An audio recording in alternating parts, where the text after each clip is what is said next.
مفتاح بھائی، آپ سے شروع کرتا ہوں. اس بجٹ میں تھوڑا سا کوئی ریلیف عوام کے لیے مل سکتا ہے؟ اور کیا جو میں نے آپ کو بتایا کہ یہاں ٹیکس کا نظام ظالمانہ ہے، ناانصافی، آپ اسے ایگری کریں گے یا نہیں سر؟ دیکھیں کامران بھائی، ریلیف اس صورت میں مل سکتی ہے. سچی بات ہے کہ ٹیکس وہ ہوتا ہے کہ جو حکومت خرچ کرتی ہے، کیونکہ وہ حکومت جو خرچ کرتی ہے وہ آج آپ سے لے رہی ہے اور کچھ قرض لے رہی ہے بینکوں سے، جس کی وجہ سے یہاں پہ مہنگائی ہو جاتی ہے، یا آپ کے بچوں سے لے گی. تو ریلیف اسی وقت مل سکتا ہے صحیح معنوں میں جب حکومت اپنے اخراجات کو کم کرے. حکومت نہ صرف اپنے اخراجات بڑھا رہی ہے بلکہ جس رفتار سے افراد زر بڑھ رہا ہے اس سے تیزی سے بڑھا رہی ہے. مثال کے طور پر پچھلے سال انہوں نے 22% اپنے جاری اخراجات بڑھا دیے، جاری اخراجات، جبکہ افراد زر تو صرف 6% تھا. اس کا مطلب ہے کہ 16% ریئل ٹرمز میں گورنمنٹ کی سائز بڑی ہو گئی. اس کے علاوہ پی ایس ڈی پی پہ انہوں نے 65% پیسے بڑھا دیے اور 1100 ارب روپے لے گئے. اب سوال یہ ہے کہ 38.5% ٹیکس آپ لیتے ہیں نوکری پیشہ لوگوں سے. اگر ایک آدمی 5 لاکھ روپے کی تنخواہ ہے تو اس سے 2 لاکھ روپے کا آپ ٹیکس لے لیتے ہیں.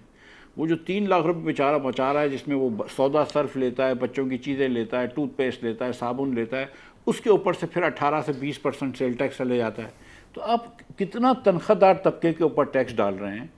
اور آپ جو ہے وہ جو مرات یافتہ طبقہ جو ہے آپ کا، جو اشرافیہ، اس سے آپ ٹیکس نہیں لے رہے، بلکہ آپ ان کو اپنے اخراجات میں ان کو فائدہ اٹھا رہے ہیں. جیسے کہ ایم این ایز اور ایم پی ایز کے اوپر پچھلے سال 600 سے 700 ارب روپے کی اسکیمیں وفاق اور صوبے میں رکھی گئیں. پنجاب حکومت نے ہر مسلم لیگ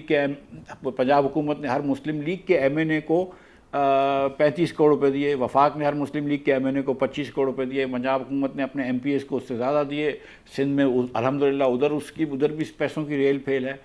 تو اب آپ یہ دیکھیں کہ اگر پاکستان میں 3 کروڑ موٹر سائیکلسٹ ہیں، اور موٹر سائیکل کی قیمت کیا ہوتی ہے؟ 70,000 روپے قیمت ہوتی ہے نا، 75,000 روپے قیمت ہوتی ہے. ٹھیک ہے، اس موٹر سائیکل کے مالک سے آپ روز جو 1 لیٹر پیٹرول بھراتا ہے، 120 روپے تو اس میں ٹیکس ہے لیوی کا، تو مہینے کا وہ 3600 روپے ٹیکس دے رہا ہے.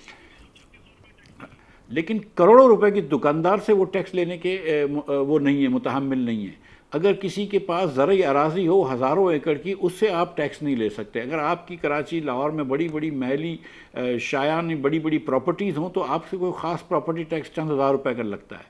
تو ایک تو یہ کہ آپ کا ٹیکس نظام جو ہے وہ غریب لوگوں کے اوپر مشروط ہے، غریب لوگوں کے اوپر وہ لگا ہوا ہے، اور پھر حکومت اپنے اخراجات بڑھا رہی ہے. اب اس سال اگر کیونکہ آپ کا پچھلے سال آپ کہتے ہیں کہ افراد زر 5-6% رہا، تو اس سال تو پھر اور پچھلے سال آپ نے حکومت کے افسران کی 20% ہمیں آپ کے خیال میں بڑھائی کوئی تھی. ریلیف ملنے کا امکان کم ہے اس میں، اس بجٹ میں؟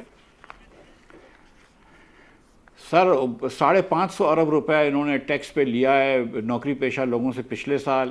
اس سال یہ 650-700 کی جگہ 650 لے لیں گے اور بولیں گے ہم نے 75 ارب روپے ریلیف دے دیا.